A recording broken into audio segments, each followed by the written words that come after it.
Until today, but everyone knows Queen Bey, and the Howard University Student Association leader says just about everyone is excited for the new Formation Scholars Award. Everybody in class was just going crazy. For her to even have us in mind, like, I'm just totally appreciative and just, I feel honored. To encourage and support young women who are unafraid to think outside the box is part of what the announcement reads. 4 scholarships will be awarded to female winners from 4 different schools. I go hard. 2 of the schools on the list are Boston's Berklee College of Music and New York's Parsons School of Design. The other 2, Atlanta's Spelman College and DC's Howard University, they're not really known for the arts. These 2 are usually recognized as powerful HBCUs. In fact, all over the campus there are signs reminding students about the important role Howard University played in history. This one is on the fight for civil rights. Wow. Students were still learning about the news Tuesday evening. This grad student didn't want to show her face on camera, but was still more than willing to talk about what the scholarship means to her. When I was growing up, if you're going to college, you need to go to college to get a degree that's definitely going to make money. And so a lot of people might not go into like music or art. So it's great that she's giving people money so they can have a chance to explore their passion. As Stephanie Ramirez tells us, in case you were wondering, there are some big names that went to Howard University, like, P. Diddy and Taraji Henson. There's, of course, a lot more to learn, like how much money will go to the winners. Howard tweeted tonight saying more details, are coming in the next 30 days. And speaking of tweets, Michelle Obama posted this one tonight. Always inspired by your powerful contributions, Beyonce. You're a role model for all of us. Thank you for investing in our girls.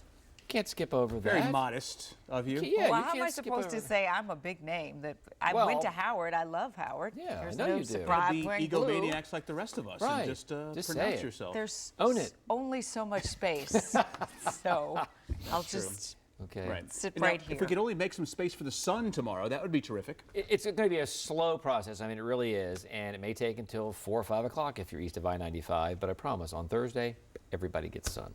And 80s on Thursday. But first things first, our 3-degree guarantee worked out well. Kind of hoping for a bullseye. We went 62. We were close. It was 61. We're going to keep our forecast for 73 for tomorrow. It's only going to take a couple hours to get temps back in the low 70s with just a little bit of sun. Live look outside, Starlight Michael and Sun Weather Cam. There's a little bit of fog. Should not be a driving problem. Allison will be in bright early in the morning, but I don't see a fog advisory. But a little bit of drizzle. Just delightful out, isn't it? Winds out of the north at 13. Not much like late April. Now, here's the radar over the last hour. We talked about this evening. Some of these bands of showers moving across the bay to the west. They're almost moving from east to west as that system just kind of sits and spins off the North Carolina coast. So a little bit of rain. It's not heavy. Upper Marlboro to Clinton, down Route 5. And then this activity is just west of Fairfax, and it's moving essentially to the west. So Fairfax, 1128. Manassas, 1155. Haymarket, 1221. But more than anything, we're just looking at drizzle and fog tonight. So bus stop temps, 50 to 64, maybe a sprinkle.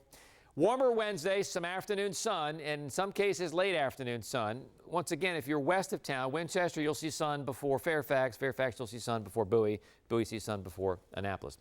In the 70s, but then boom, like June on Thursday, Friday, Saturday, Sunday, we're talking 85 to 90. We could hit 90 on Saturday. The record high on Saturday at Nashville is 91. Record high Dulles is 87. That's record territory. Mainly afternoon storms on Saturday and Sunday, but certainly not washout days. Okay, 6 o'clock in the morning. It's just cloudy everywhere with a little bit of shower activity, mainly north of town. And then by 9 o'clock, it's still cloudy, temps in the 50s. By 1 o'clock, now we're seeing some drier air beginning to work its way, about to cross over I-81. It's only 64 and still cloudy at 1 o'clock.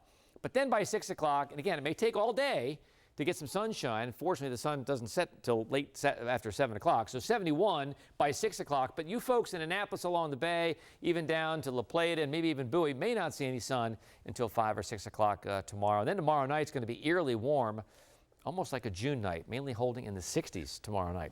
So 50s across the board to start, upper 50s at that, 61 by 11 o'clock, and then 64, still mostly cloudy by 1 p.m. Thursday, though, fantastic. Warmer, 85. I've tucked a little thunderstorm in, mainly along the Shenandoah. Not a huge deal. Then mid-80s again on Friday. Nat's back in town. Perfect. Saturday, we're going to call it hot. Why not? 90.